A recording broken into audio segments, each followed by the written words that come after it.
Définition de la loi du 11 février 2005. Prenons le temps de lire l'article 2 de cette loi.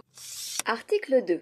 Constitue un handicap, au sens de la loi, toute limitation d'activité ou restriction de la participation à la vie en société subie dans son environnement par une personne en raison d'une altération substantielle, durable ou définitive d'une ou plusieurs fonctions physiques, sensorielles, mentales, cognitives ou psychiques, d'un polyhandicap ou d'un trouble de santé invalidant.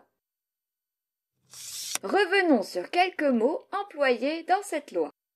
Substantiel signifie ce qui est important, essentiel, non négligeable, considérable. Cognitive qualifie ce qui a rapport avec la faculté de connaître.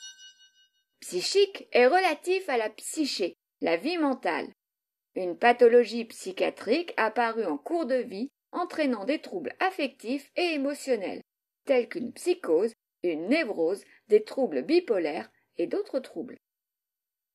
Le polyhandicap est l'association de déficiences motrices et intellectuelles sévères, associées éventuellement à d'autres déficiences et entraînant une restriction extrême de l'autonomie.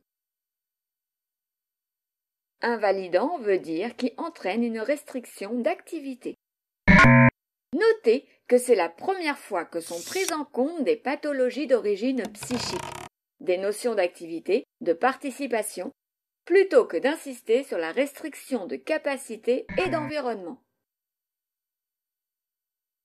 L'esprit de la loi, c'est qu'une approche individuelle des problématiques doit prévaloir, ainsi que le milieu ordinaire.